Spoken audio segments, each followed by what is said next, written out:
나는 직장맘입니다. 임신과 출산은 민폐가 아닙니다.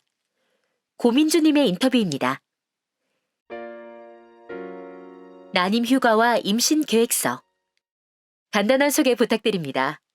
저는 마케터로 일하는 예비 삼둥이 직장맘이에요. 모성 보호제도를 사용하겠다고 말했다가 8년 넘게 다닌 회사에서 여러 가지로 불이익을 당했어요. 결혼 3년 만에 갖게 된 아이라 저한테는 큰 축복이었는데 가족과 친구를 제외하고 모든 사람이 맞득자는 반응이어서 정말 괴로웠거든요. 오늘 그 이야기를 들려드리고 싶어 나오게 됐습니다. 난임 휴가를 쓰셨다고요? 네, 제가 지난해 10월 일 때문에 너무 힘들어서 휴직을 준비했어요. 그래서 관련 노동법을 찾다가 난임 휴가를 알게 됐죠. 3일 쓸 수 있더라고요. 그때 산부인과에 갔는데 의사 선생님이 시험관 시술을 제안해 주셨어요. 그래서 제가 난임 휴가를 쓸 수 있는지 확인하고 회사에 쓰고 싶다고 말씀드렸어요. 근데 그걸 꼭 써야 하는 거냐라고 되물으시더라고요. 쓰지 말라고 하던가요? 직접적으로는 안 했지만 업무가 많은데 그걸 꼭 써야 하냐는 식이었어요. 법으로 보장된 휴가이고 회사에 피해 안 끼치고 쓰겠다고 한 건데 순간 주춤하게 되더라고요. 그래도 포기할 수는 없어서 조심스럽게 저는 꼭 받고 싶다고 말했어요. 근데 그 얘기에 되게 기분 나빠하시더라고요. 그러고 나서 불이익을 주기 시작했어요. 어떻게요? 첫 면담이 끝나고 대뜸 저한테 임신 계획서를 써오라고 하더라고요. 어쨌든 시험관을 받을 거니까 시술은 몇 번 할 거고 1차가 되지 않으면 몇 차까지 할 예정이며 임신이 되면 그 이후에 어떻게 할 건지 상세하게 쓰라고요. 참담했어요. 그러고 얼마 안 돼서 인사 조치가 있었어요. 부당하다 생각되는 인사 조치였나요? 네, 제 팀을 해체했거든요. 조금 황당했어요.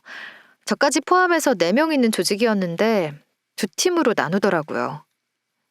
그랬는데 며칠 지나고 제 후배가 팀장인 팀으로 인사 발령이 났어요. 저보고 제 부하 직원이었던 사람 밑으로 들어가라는 거죠. 엄연히 업무가 분리돼 있어서 굳이 안 들어가도 됐거든요. 근데 그런 식으로 계속 저를 괴롭히더라고요. 기분 나쁘셨을 것 같은데요. 기분이 나쁘다기보다 내가 어떻게 해야 하나, 내가 나가길 원하는 건가? 하는 생각이 들었어요. 그게 올해 초 이야기인데 그때 분위기가 되게 안 좋았어요. 그 상황에서 뭘 해야 할지 모르겠더라고요. 퇴사할까 고민도 했고요. 근데 결국 그 후배가 이런 식으로는 일을 못하겠다고 얘기하더라고요. 그러고 나서 다시 팀이 분리됐어요. 팀 해체와 직장 내 괴롭힘. 일하는데 어려움이 많았겠어요. 그렇죠. 직종 특성상 서류 작업이 많아요. 근데 저를 도와주는 사무직 아르바이트생이 나가면서 제가 난임휴가를 쓰기 어려운 상황이 됐어요. 그래도 제가 포기하지 않으니까 회사 상황 보면서 개인 연차와 병행해라. 우린 네가 임신하면 업무에 차질이 생길 것 같아 우려된다. 라고 하더라고요. 쓰지 말라는 이야기네요. 대놓고 말하진 않았지만 뭐 그런 의미죠. 나라에선 출산을 장려하는데 회사에선 그렇지 않으니까 이상하죠. 근데 그게 현실이더라고요. 결국 회사는 아르바이트생까지 내보내면서 저를 압박했지만 저는 거기에 굴복할 필요 없다. 나는 내 길 간다는 마음으로 난임휴가 신청서를 냈어요. 회사에 반길이 든 건데 어떤 마음이셨어요? 일에 지장만 안 주면 된다는 마음이요. 회사가 계속 업무 지장 프레임을 씌우니까 저는 거기에 휘둘리지 않으려고 노력했어요. 아, 그래도 한계가 있더라고요. 결국 난임 휴가를 받아서 산부인과를 다녔는데 그때마다 업무에 공백이 생겼고 그걸 커버해줄 직원이 없으니까 힘들었어요. 팀이 없으니까 도와줄 직원이 없었군요. 그렇죠. 예를 들어 제 담당 거래업체에서 서류 요청을 하면 그 연락을 다른 직원이 받잖아요. 그럼 병원에 있는 저한테 전화해요. 전혀 어려운 게 아니고 충분히 내부에서 해결할 수 있는 요청도 꼭 저한테 연락하더라고요. 나중에 직원한테 들으니까 상사가 저 대신 일 처리해주지 말라고 그랬대요. 의도적인 괴롭힘이네요. 그렇게 생각하고 싶지 않았지만 그렇죠. 뭔가 마음이 점점 예민해지더라고요. 그중에서도 가장 속상했던 건 사업주의 태도였어요. 제가 회사에서 근속연수가 제일 긴 사람이에요. 입사하고 지금까지 저를 계속 봐온 건 사업주뿐이고 그동안 제가 어떤 환경에서 일했는지 제일 잘 알거든요. 매일 야근에도 수당 한 번 받지 않았고 불평불만 없이 일해왔어요. 근데 저를 괴롭히는 임원들 앞에서 그냥 모른 체 하더라고요. 평소엔 잘 챙겨주셨으면서. 많이 서운하셨겠어요. 서운하고 화도 나죠. 연봉 협상도 결렬됐거든요. 제가 작년에 코로나임에도 불구하고 매출을 120% 올렸어요. 그러면 당연히 연봉을 조금이라도 올려주는 게 맞잖아요. 근데 아닌 거예요. 사측에선 네가 물리적으로 휴직을 해야 하니 업무에 온 힘을 쏟을 수 없지 않냐. 그렇기 때문에 연봉을 올려줄 수 없다라고 했어요. 그래서 작년 제 실적에 대해 어필했더니 그에 대한 대답은 않고 연봉 동결 통보를 하더라고요. 임신한 게 죄는 아니잖아요. 결국 임신에 성공하셨죠? 네, 첫 번째 시험관 시술에서 성공했어요. 하늘이 도운 거죠. 만약 시험관이 잘 안 되면 남은 연차를 다 써야 하는 상황이었거든요. 회사에서 계속 눈치를 주면 어느 순간 포기할 수밖에 없는 환경이었죠. 근데 한 번에 성공한 거예요. 다행이에요. 그 후 회사 반응은 어땠나요? 첫 번째는 안 되더니 잘 됐나 보네? 뭐 이런 반응이었어요. 열렬히까지는 아니더라도 축하는 받을 줄 알았는데 진심으로 축하해주는 사람은 없더라고요. 저로 인해서 조직 개편도 있었고 조금 어수선한 상황들이 계속되니까 선뜻 그런 말을 못했을 수도 있겠지만 조금 서운했어요. 회사에서 모성보호 제도를 많이 이용하는 편인가요? 출산휴가 쓰고 그만두신 분들이 대부분이에요. 육아휴직 쓴 분도 있는데 곧바로 그만두셨어요.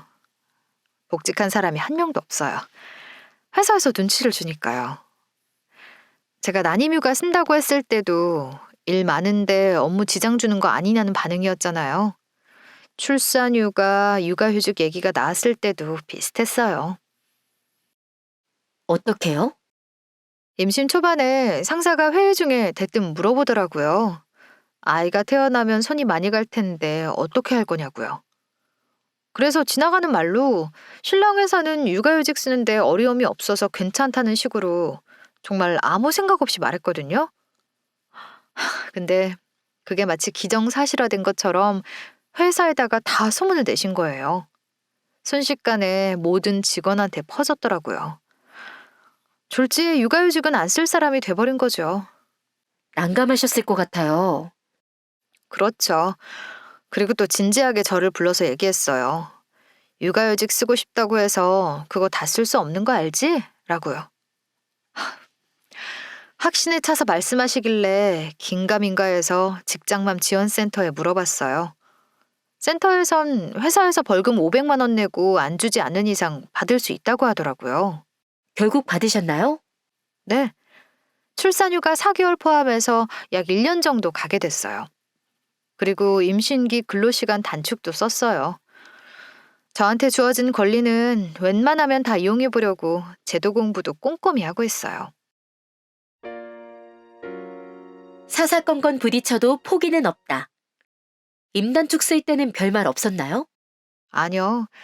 상사가 신청서랑 임신 확인서를 가져오라고 해서 가져갔어요. 근데 그것 때문에 또 엄청나게 혼났어요. 왜요? 본인이랑 일정 상의를 안 하고 서류를 썼다고요.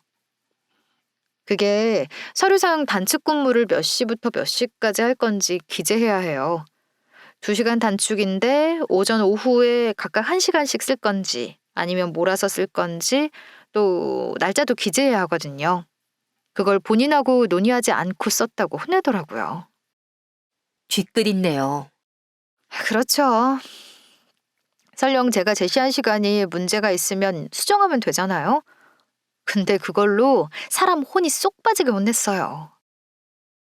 그분뿐만 아니라 인사 담당 직원도 신청서 내는 것 자체를 불편해했어요. 신청서를 냈는데 원래 하던 업무가 아니라 좀 번거롭다. 앞으로는 관련 법령을 직접 찾아달라는 식으로 얘기했어요. 그때 느꼈어요. 아, 회사는 지금 내가 하는 모든 거를 마음에 안 들어하고 내가 나가길 바랄 수도 있겠구나 라는 걸요. 매번 딴 찍어는 회사가 밉지는 않았어요? 살면서 모든 사람한테 사랑받을 순 없다고 생각해요. 그래서 특별히 밉거나 그런 마음은 없어요. 그리고 사사건건 부딪혀도 저만 포기하지 않으면 대부분 받을 수 있더라고요. 다만 제가 회사에 민폐를 끼치는 것처럼 대하고 자꾸 눈치 보게 하고 당당한 게 죄인 것 같이 대하는 걸 겪으면 그냥 아이들한테 미안해져요. 뱃속에서 그걸 다 듣고 있잖아요. 그럼에도 포기하지 않는 게 대단하세요. 그럼요. 나름 책 잡히지 않으려고 임산부한테 금지된 야근도 자발적으로 하고 그래요. 결국 시간은 계속 흐르고 저는 다음 달부터 출산휴가에 들어갈 거니까 일단 최대한 버티면 좋은 날이 올 거라 믿어요. 다태아맘 현실과 모성보호법에 대한 소회. 다태아 임신을 하셨는데 법이 많이 다른가요? 출산휴가를 한 달 더 받을 수 있는 것 빼곤 거의 같아요. 사실 다태하면 체력적으로나 체형 변화, 출산 일자가 다르니까 법령이 바뀌어야 한다고 생각해요. 출산 직전에 쓰는 임단축의 경우엔 임신 36주 이후에나 쓸 수 있는데 다태아는 그 즈음에 출산을 하거든요. 그러니까 못 쓰는 거예요. 법령을 32주 정도로 바꿀 필요가 있다고 생각해요. 그 외 보완이 필요한 부분이 있을까요? 임신 초기 임단축은 임신 12주일 때까지 쓸 수 있는데 보완이 필요하다고 봐요. 임산부 안정기가 20주까지거든요.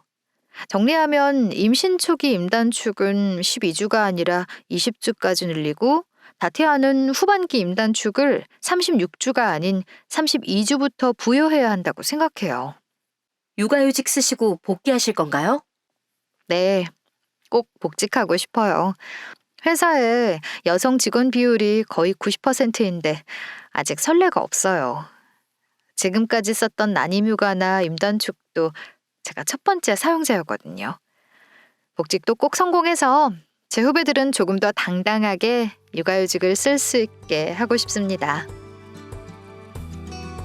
인터뷰집 나는 직장맘입니다는 서울시 서남권 직장맘 지원센터에서 제작했습니다. 서울시 서남권 직장맘 지원센터는 계속 일하고 싶은 직장맘과 함께합니다.